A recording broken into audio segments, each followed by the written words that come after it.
Então, gente, voltando aí, tá? Para a parte 2 aí do conceito de direito penal. Então, nós vimos, né, que nós temos o garantismo penal como com um meio termo, né? Temos ali o garantismo penal com meio termo, que não concorda com a visão radical dos maximalistas e também não concorda com a visão muito liberal dos abolicionistas. Então, o garantismo penal ele também é conhecido como direito penal mínimo ou direito penal do equilíbrio. Né? O criminoso ele não deve ser visto como um objeto na persecução penal, mas sim como um sujeito de direitos. Ele tem direitos e garantias que merecem ser respeitados pelo Estado. Nós vimos também que o garantismo penal ele pugna pela mínima intervenção penal e pela máxima intervenção social, em oposição ao movimento da lei e da ordem, do maximalismo, né? E também ao abolicionismo. Ele propõe a aplicação do direito penal apenas, exclusivamente, como que, gente? Como última ratio, né? Como último ramo do direito. Então, e ele também só avalia aquele bem jurídico mais relevante no caso concreto. Então, nós temos o garantismo negativo e o garantismo positivo. Nós temos aí, gente, o garantismo negativo, ele veda o quê? O excesso por parte do Estado. E nós temos o garantismo positivo, que ele veda uma proteção deficiente ou insuficiente da coletividade. Então, o garantismo penal e o princípio da proporcionalidade, eles estão o quê? Interligados, como se fosse uma moeda, né? Uma moeda jurídica. De um lado, o garantismo penal, do outro lado, o princípio da proporcionalidade. O garantismo negativo, né? Ele veda o excesso do Estado. Ele beneficia quem? Ele beneficia o réu. E nós temos o garantismo positivo, que ele veda uma proteção deficiente ou insuficiente do Estado em prol da coletividade. Correto? Então, nós temos aí o garantismo integral. O que é o garantismo integral? É a soma do garantismo negativo com o positivo. O garantismo integral nada mais é do que a soma dos dois garantismos. Então, o garantismo integral, com a soma desses dois garantismos com o negativo com o positivo, ele atende os interesses do acusado, do réu, como também o da sociedade. Ele respeita os direitos do réu sem privar os direitos da sociedade. Nós temos também o chamado garantismo hiperbólico molecular. Não se assuste com o nome, é super fácil. Hiperbólico molecular. De hiper, exagerado. Hiperbólico, exagerado, né? Monocular, de uma visão una. Então nós temos o garantismo hiperbólico molecular, que é o garantismo exagerado em uma única visão. É aquele que se preocupa de forma exagerada com os direitos do réu. Então, o garantismo hiperbólico molecular é o garantismo negativo exagerado. Ele se preocupa de forma exagerada com os direitos do réu. Ele não se preocupa com a sociedade e nem com as vítimas. É o garantismo negativo trabalhado de uma forma exagerada.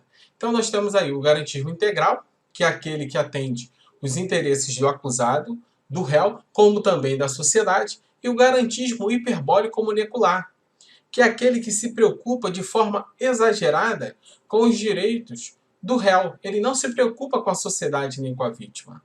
Beleza? Então, seguindo aí, direito penal do autor. Vamos terminar mais um bloco aí, correto? Direito penal do autor. O direito penal do autor, propostos pelos penalistas nazistas, fundamentava a aplicação da pena em razão do ser. Então, o direito penal do autor, a razão é do ser. É daquele que pratica e não em razão do ato praticado. Então, o direito penal do autor, ele visa o ser, a pessoa, e não o ato que ele praticou. Seguindo. No direito penal do autor, surge o denominado tipo de autor, pelo qual o criminoso é a personalidade, e não a conduta que ele cometeu, mas sim a pessoa, né? O direito penal do autor visa aquela pessoa. Aquele cara ali é bandido, olha lá. Como é que ele se veste, como é que ele se anda, como ele fala. Então, tem essas características pela personalidade. Não se despreza o fato, o qual, no entanto, tem apenas significação sintomática. Presta-se apenas como um ponto de partida ou como um pressuposto da aplicação penal. Então, o fato ele não é desprezado no direito penal do autor, mas ele é como se fosse um ponto de partida ali para avaliar a personalidade daquela pessoa, possibilitando a criminalização do estado perigoso, independentemente do delito que ele cometeu e da aplicação das penas pós-delituais, em função de determinadas características do autor, como a reincidência. Seguindo, existem dois tipos de autores: o autor tipo normativo e o tipo criminológico. De acordo com a concepção do tipo normativo de autor, o fato somente se aplica ao tipo no caso de se moldar a imagem. Então, o fato se aplica ao tipo do caso que se moldar a imagem ou ao modelo do autor. Então, o tipo normativo aqui analisa o fato, ele tem que se amoldar ao tipo do autor.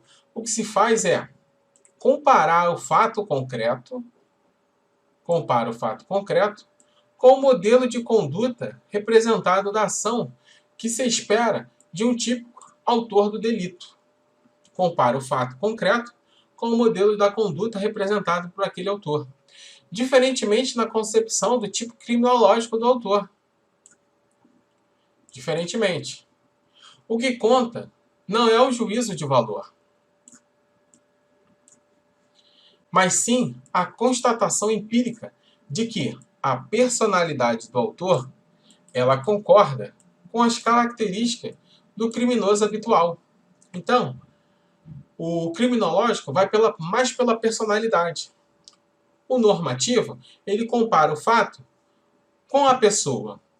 Então, diferente do criminológico, que não é um juízo de valor. Ele vai pela personalidade do autor, que concorda com as características do criminoso habitual.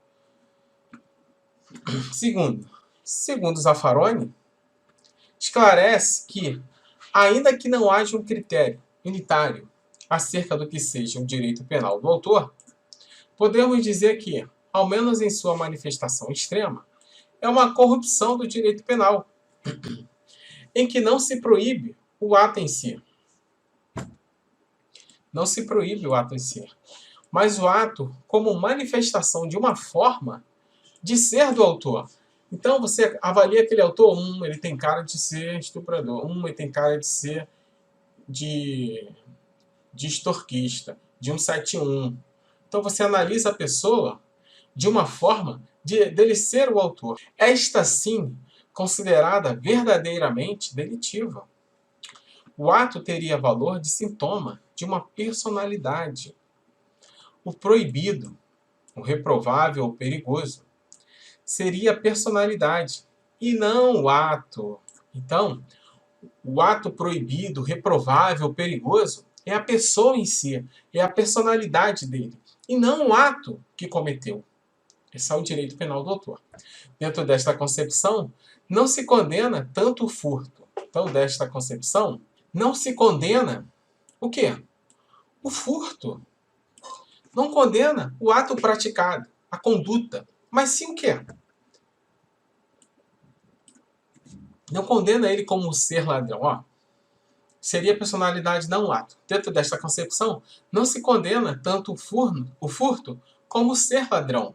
Então, condena ele como ladrão, não o ato praticado. Então, ele vai ser visto para sempre como ladrão. Aquele ladrãozinho lá, aquele ladrãozinho aqui. E não pelo ato que ele praticou. Com propriedade, observam Zaffaroni e Piarese que um direito que reconheça, mas que também respeite a autonomia moral da pessoa, jamais pode penalizar o ser de uma pessoa. A autonomia moral da pessoa jamais pode penalizar o ser de uma pessoa, mas somente o seu agir, já que o direito é uma ordem reguladora de conduta humana, segundo Zaffaroni. Já que o direito é uma ordem reguladora de conduta humana. Não se pode penalizar o quê? Um homem por ser como escolheu ser. Não pode penalizar o homem se ele escolheu a vida errada, mas sim a conduta humana que ele fez, sem que isso violente a sua esfera de autodeterminação. Para que fossem consequentes, os partidários do direito penal do autor deveriam defender que é suficiente a atitude interna para se castigar o autor, e não se ter que aguardar o cometido, e não se ter que aguardar o cometimento do delito. Em oposição ao direito penal do autor, nós temos o direito penal do fato, que é regido pelo nosso direito penal. Nosso direito penal é regido pelo direito penal do fato. Mas a pena combinada no nosso direito é pelo direito penal do autor. Nós vamos ver. Então, o direito penal do fato não permite sancionar o caráter, o modo de ser do indivíduo. Então, o direito penal do fato não vai pela personalidade, pelo caráter e pelo modo de ser do indivíduo, devendo julgar exclusivamente o quê? Os atos, a conduta por ele praticado. Julga exclusivamente os seus atos. Ninguém é culpado de forma geral, mas somente em relação a um determinado fato ilícito. Seguindo, o direito penal do fato consagra o princípio da culpabilidade como um juízo sobre a relação do autor com o fato concretamente realizado. Então, por que o princípio da culpabilidade? Para ver se realmente ele tem a culpa, se realmente ele fez aquela conduta, se o agente fez aquela conduta, aquele ato. Por isso, o direito penal do fato consagra o princípio da culpabilidade como juízo sobre a relação do autor com o fato concretamente realizado, não levando em consideração o quê? Sua personalidade e a conduta social. Então, digamos um exemplo. A pessoa invade invade a casa de B para assassiná-lo. Chega lá, A invadiu a casa de B, B se encontra dormindo. Só que B já estava na cama, já em óbito, devido ao infarto.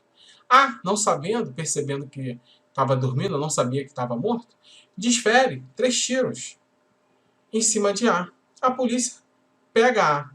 O que você acha?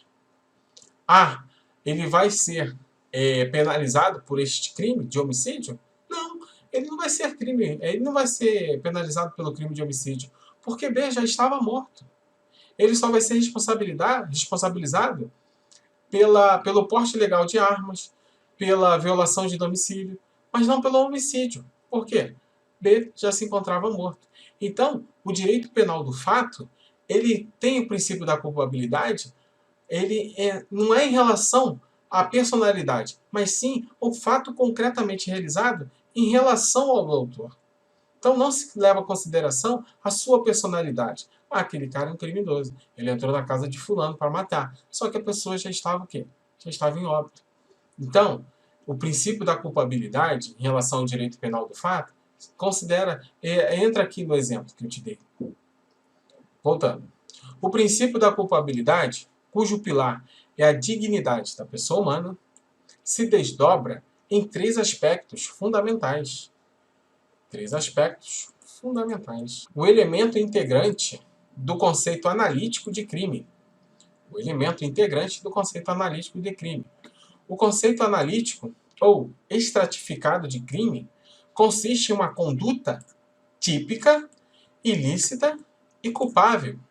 O critério regulador da pena, após assegurado que a conduta do agente é típica, ilícita e culpável, certo é que lhe deverá ser aplicada uma sanção. Se ele cometer um ato típico, ilícito e culpável, ele deve ser aplicado uma sanção. Isso aqui é o conceito analítico de crime. Nós temos 3 conceitos. Nós vamos ver os 3 conceitos de crime. Esse é o conceito analítico. Princípio impedidor da responsabilidade penal objetiva. Princípio impedidor da responsabilidade penal objetiva. Para que haja prática de um ato criminoso, seja comissivo ou omissivo, imperioso é que a conduta tenha sido praticada dolosa ou culpamente. Então, a conduta do agente precisa ser dolosa ou culposa. Dolosa, ele quer o resultado. No culposo, ele acredita em alguns determinados, situações que o resultado pode acontecer, mas não está nem aí. Nós vamos estudar ainda mais para frente. Caso contrário, não se admite que houve ao menos conduta. Então, a conduta imperiosa é que a conduta tenha sido praticada dolosa ou culposamente. De acordo com Roxin, um ordenamento jurídico que se baseia em princípios próprios de um Estado de direito liberal se inclinará sempre em direção ao direito penal do fato. Os princípios próprios de um Estado em direito liberal sempre vai atuar no direito penal do fato. Discute-se muito se o autor de uma conduta delituosa deve ser punido pelo que é, pelo que fez, direito penal do fato ou da culpa, pelos 2 motivos, concomitantemente, ou até mesmo, ora por um, ora por outro. Eis o tema. É possível, a grosso modo, dividir o mundo em 2 blocos.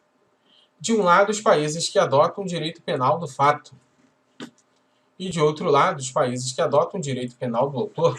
O sistema penal brasileiro adotou que sistema? E aí? É o que nos interessa diretamente nessa reduzida reflexões.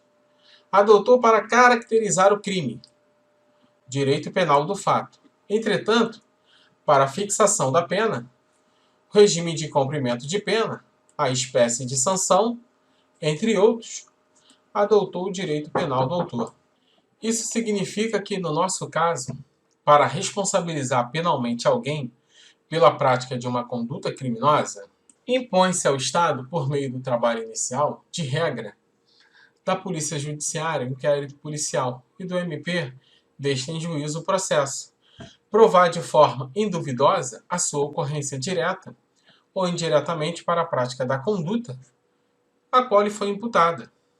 Isso significa que, no nosso caso, para responsabilizar penalmente alguém pela prática de uma conduta criminosa, impõe a quem? Ao Estado, por meio do trabalho inicial, de regra, pela Polícia Judiciária, através do inquérito, e do MP, desde em juízo, com o processo, provar de forma induvidosa a ocorrência direta ou indiretamente da prática da conduta que lhe foi imputada.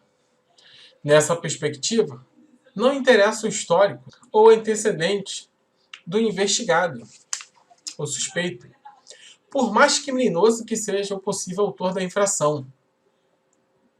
Então, o direito do fato. Assim mesmo para sua condenação. Impõe-se ao autor da ação penal, que em regra, que é o MP, estadual ou federal, obedecendo aos princípios constitucionais do devido processo legal do contraditório e da ampla defesa, por meios ilícitos, provar cabalmente o envolvimento do agente naquela conduta delituosa. É nessa linha de raciocínio que se deve entender a afirmação técnica bastante conhecida de que o que não estar nos autos não estar no mundo jurídico.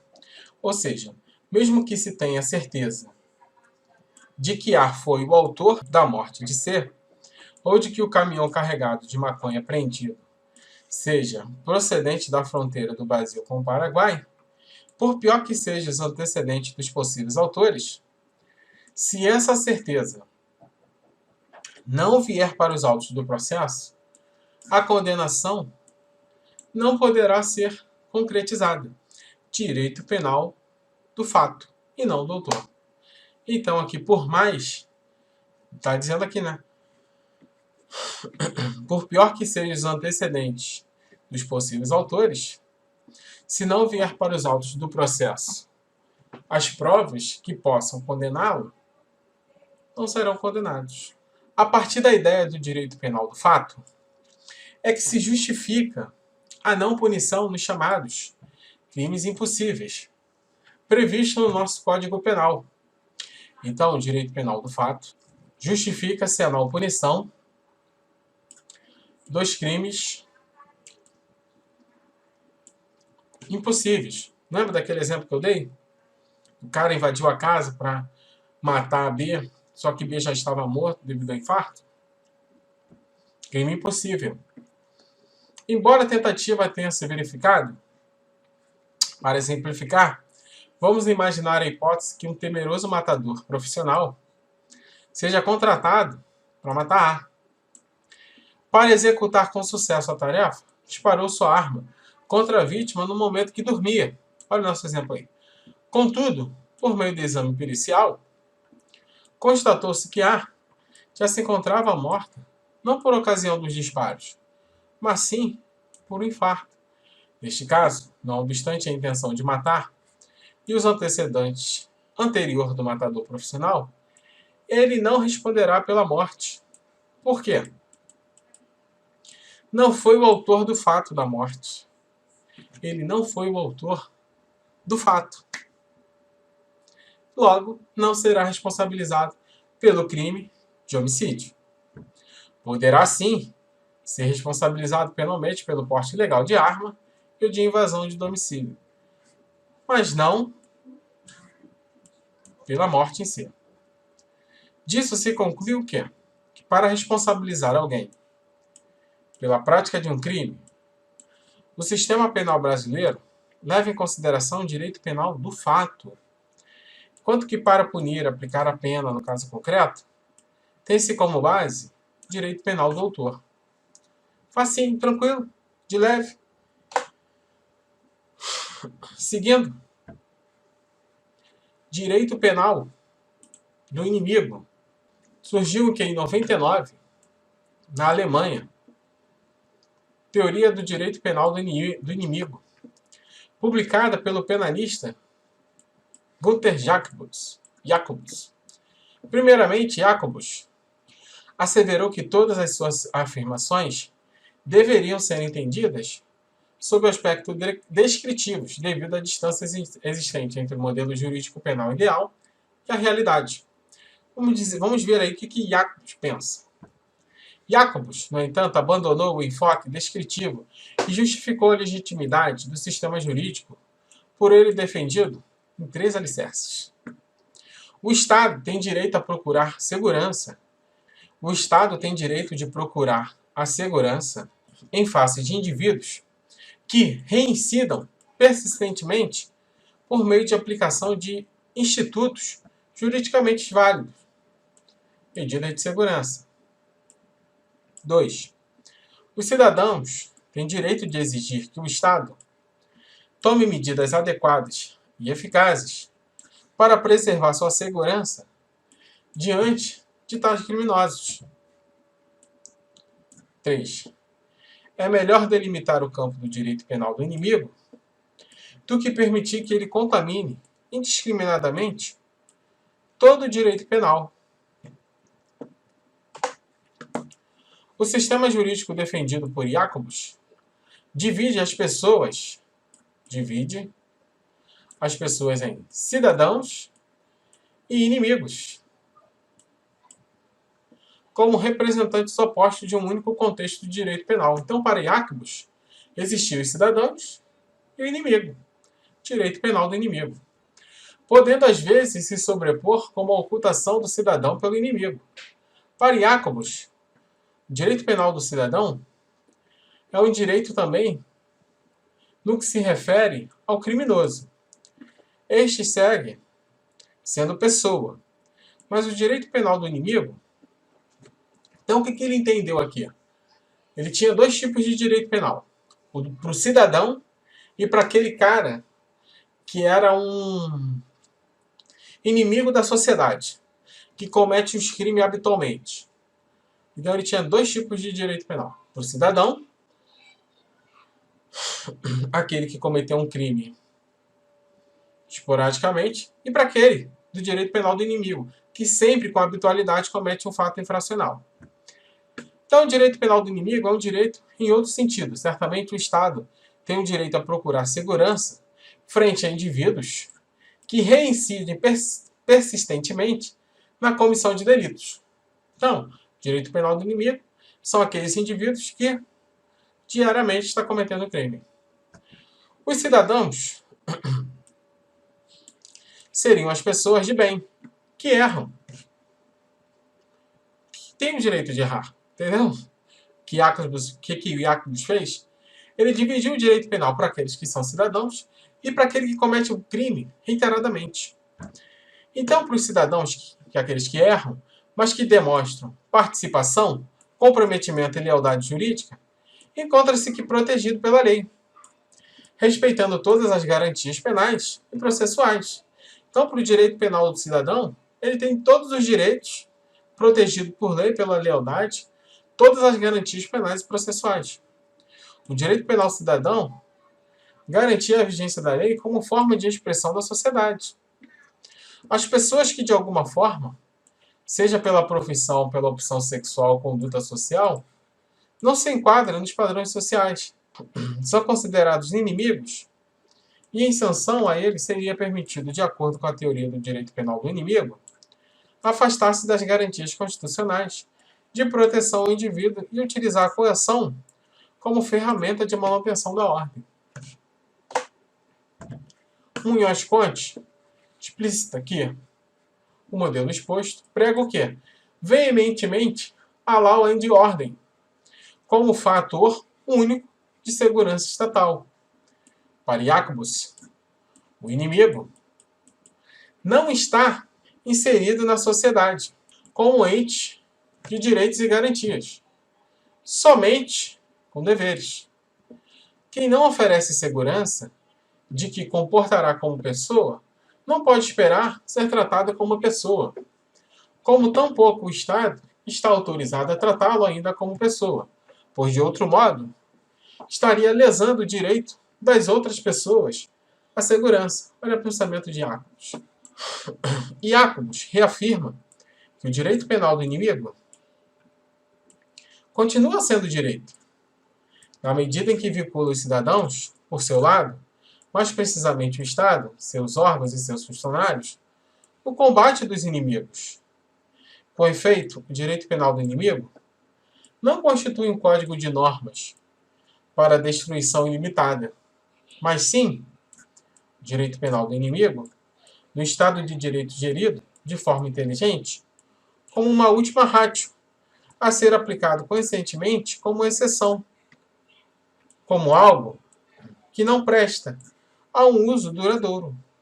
Então, o direito penal do inimigo continua sendo direito, na medida que ele vincula os cidadãos para o seu lado, mais precisamente para o Estado, seus órgãos, seus funcionários, combate dos inimigos. O direito penal do inimigo não constitui um conjunto, um código de normas para a destruição no Estado. No Estado, o de direito gerido de forma inteligente é a última ratio a ser aplicado conscientemente como exceção. Para Flávio Gomes, apresenta as características básicas do sistema jurídico penal proposto por Jacobus. O inimigo não pode ser punido com pena, e sim com medida de segurança. Não deve ser punido de acordo com a sua culpabilidade, o inimigo, senão consoante a sua periculosidade. Então, para Jacobus, aqui é o direito penal do autor, o direito penal do inimigo. As medidas contra o inimigo não olham prioritariamente o passado, não olham prioritariamente o passado, o que ele fez. Sim, o futuro, o que ele representa, o perigo futuro que ele possa fazer em diante. Não é um direito retrospectivo, sim prospectivo. O inimigo não é sujeito de direitos, e sim um objeto de coação. O cidadão, mesmo depois de delinquir, continua com o status de pessoa.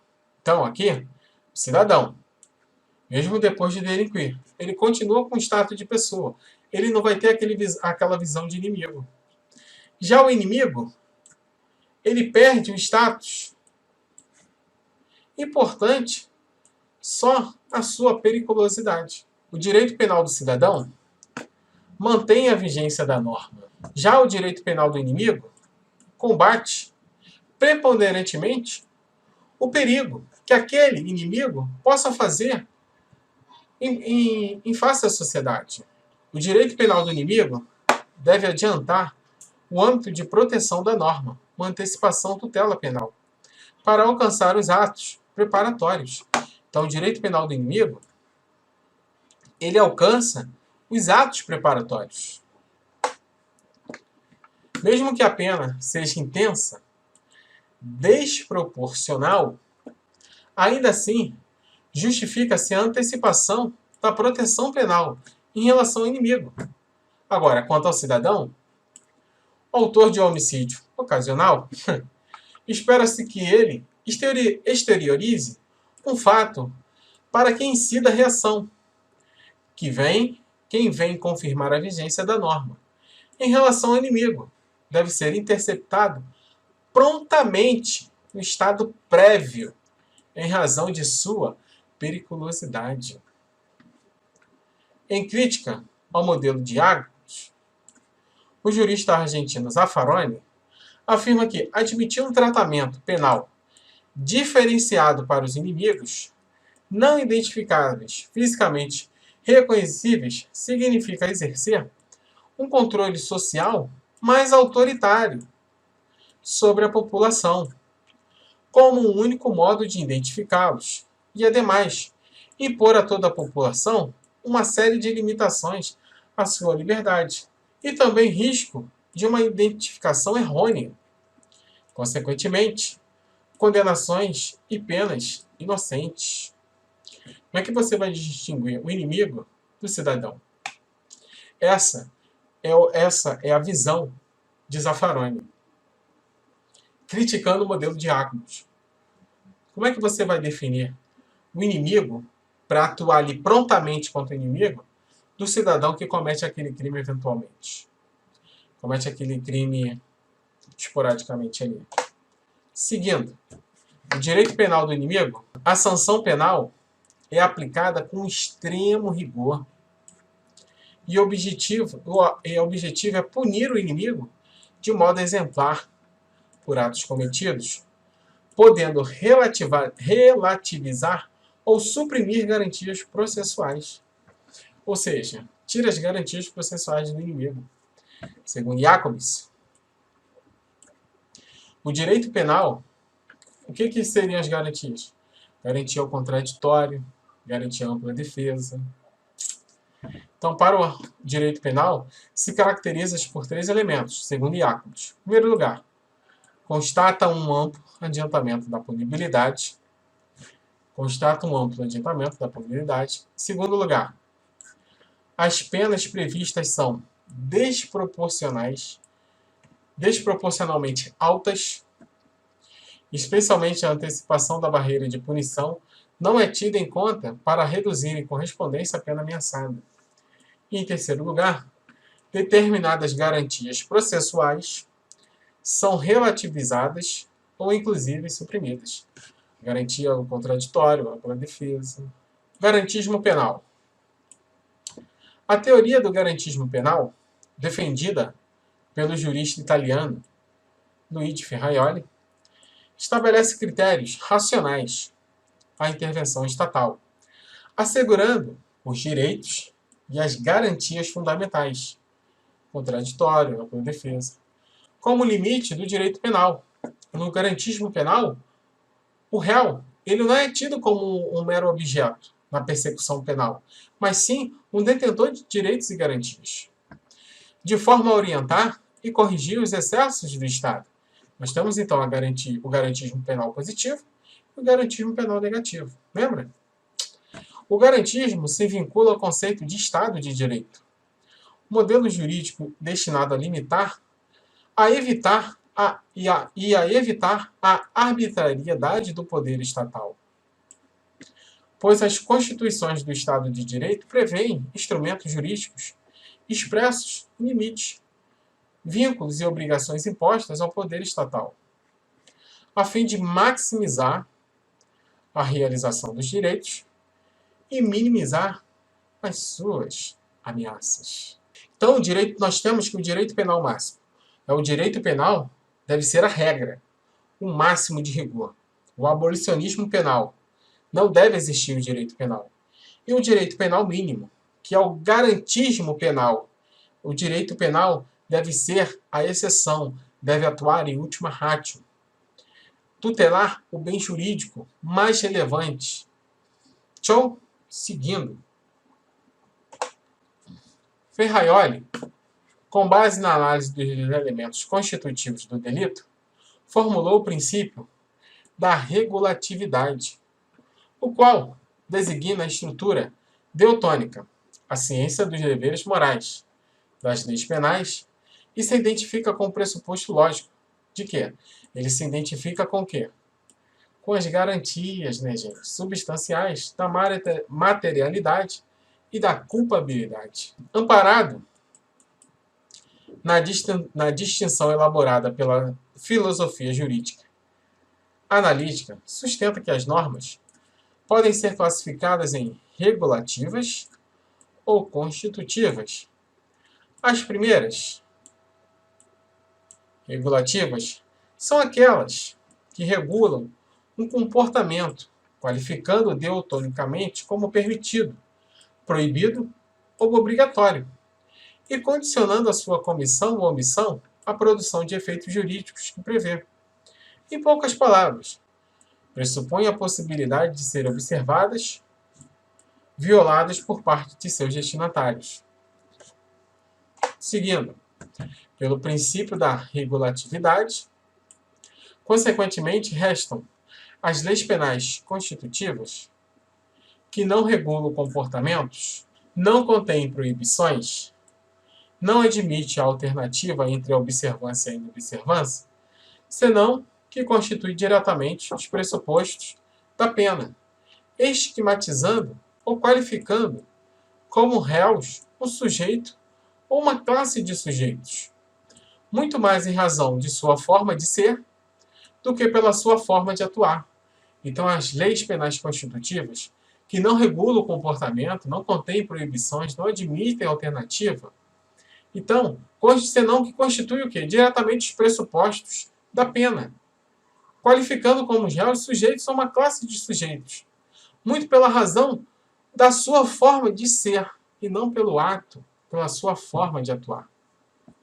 As sentenças penais constitutivas não comprovam os pressupostos fáticos legalmente predeterminados, senão que se constituem qualificações penais, previstas em abstratos por leis penais quase constitutivas, mediante juízos de valor, que têm por objeto a pessoa. As segundas, constitutivas, são as que punem imediatamente a pessoa. Enquanto que as de regulatividade regulam um comportamento qualificando o permitido, o proibido ou obrigatório. Então, ele vai regular, vai qualificar aquela pessoa com aquele ato. Se é permitido, se é proibido ou obrigatório, condicionando a sua comissão ou omissão para os efeitos jurídicos que prevê. A possibilidade de serem observados ou violados por parte de seus destinatários. Já as segundas constitutivas são as que punem imediatamente a pessoa, sem o quê? A mediação de comportamento, cuja comissão ou omissão supõe sua observância ou infração, qualificações ou efeitos jurídicos. Então, na constitutiva, eles são punidos imediatamente. Para Ferraioli, são constitutivas as normas que consideram como possíveis destinatários de medida de prevenção os desocupados, os vagabundos, os dedicados ao tráfico ilícito, os propensos a delinquir, semelhantes. Então, para Ferraioli, são constitutivas as normas, que são os possíveis destinatários dessas medidas, os vagabundos, os traficantes, os propensos a delinquir. Então, já que tem uma fichazinha criminal anterior. Reconhece que os tipos mais importantes são os da reincidência, da vadiagem e o da periculosidade. Então, tais normas constitutivas atentam contra o sistema processual acusatório. Então, as normas constitutivas, elas afrontam o sistema processual acusatório, que é o nosso sistema processual, o qual deve buscar erradicar os resquícios inquisitivos, reduzir ao máximo o arbítrio judicial e propiciar uma investigação e individualização da pena pautada em função do fato concretamente realizado. Então, para você saber aqui o que é o sistema processual acusatório com os resquícios inquisitivos, tem que assistir a nossa aula lá de processo penal. É a primeira aula. Aula de sistema processual, que nós temos o sistema processual acusatório e o processual inquisitivo inquisitório. Que o inquisitivo inquisitório era dominado pela igreja, com a imparcialidade, o juiz é que fazia a produção de provas. Então, era uma linha reta. No sistema processual acusatório, é um triângulo, tendo o juiz e a participação das partes, elaborando suas provas, com oralidade, tendo garantias e tudo mais.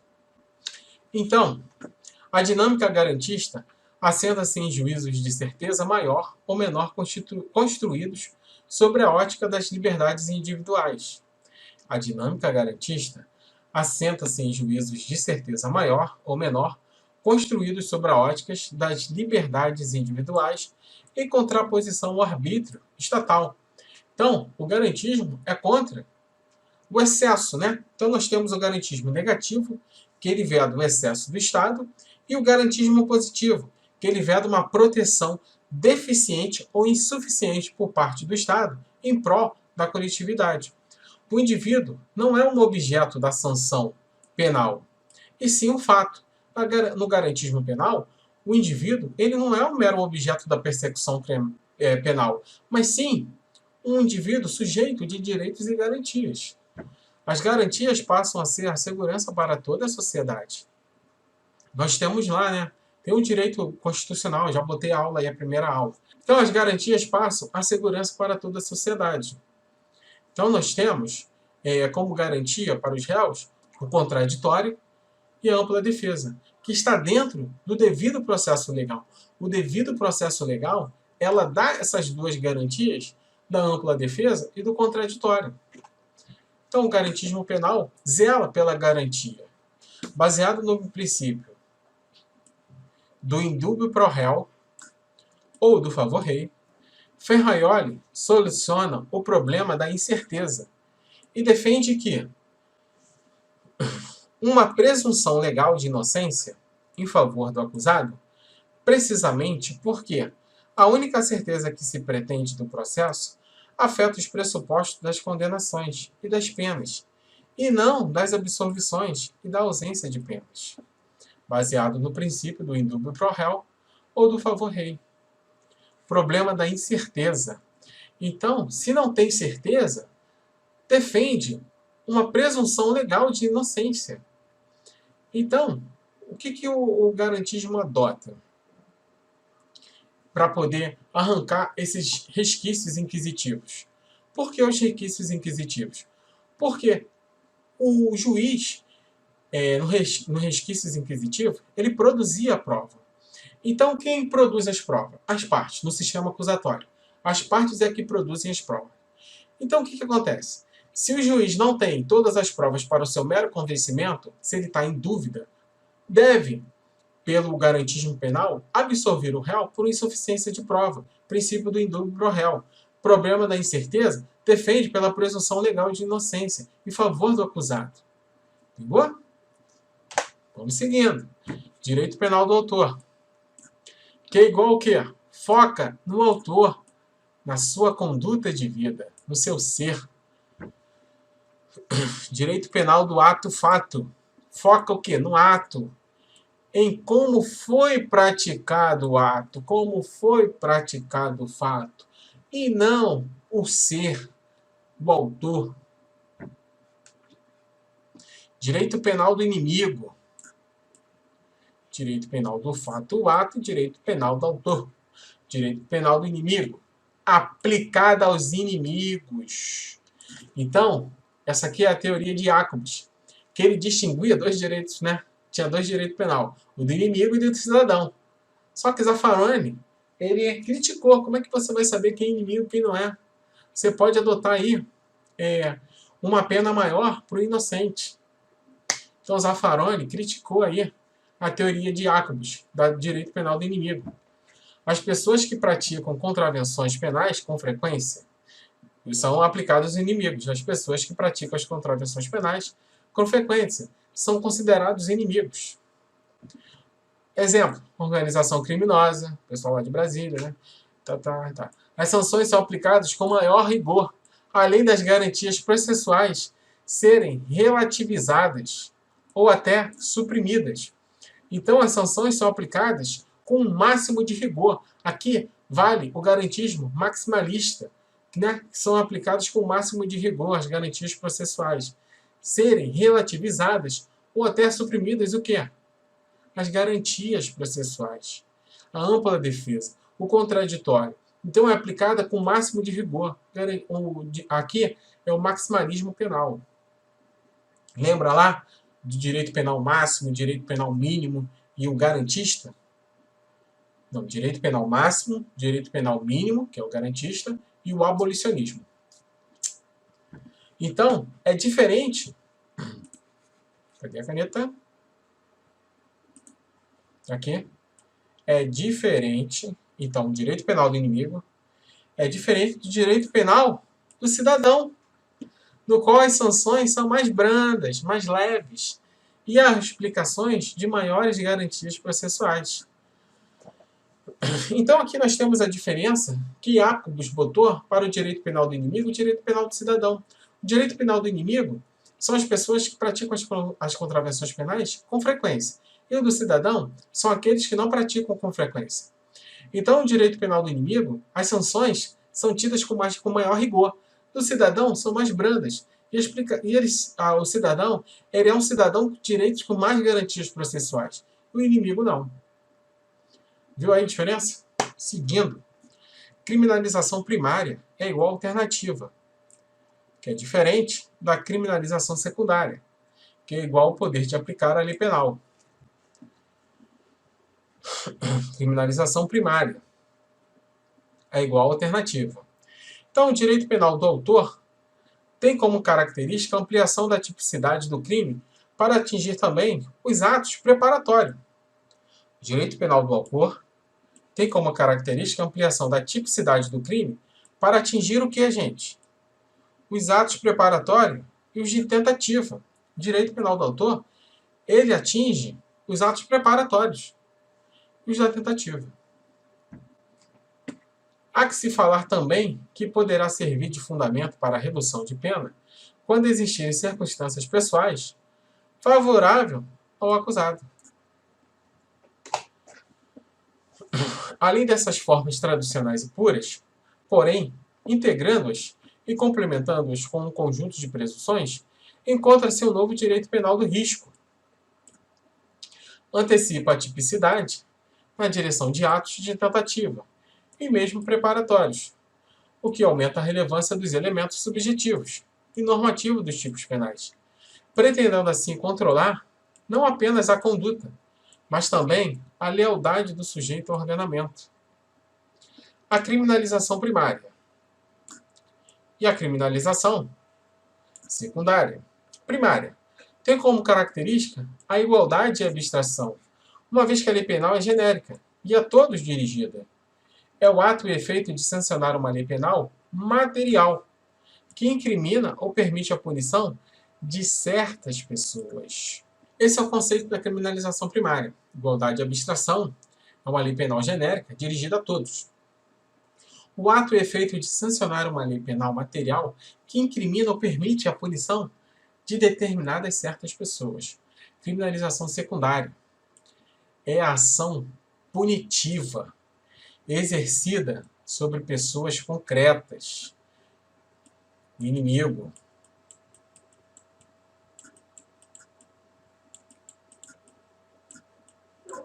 Que acontece quando as agências policiais detectam algumas pessoas que supõem tenham praticado certo ato criminoso, aquele já reincidente.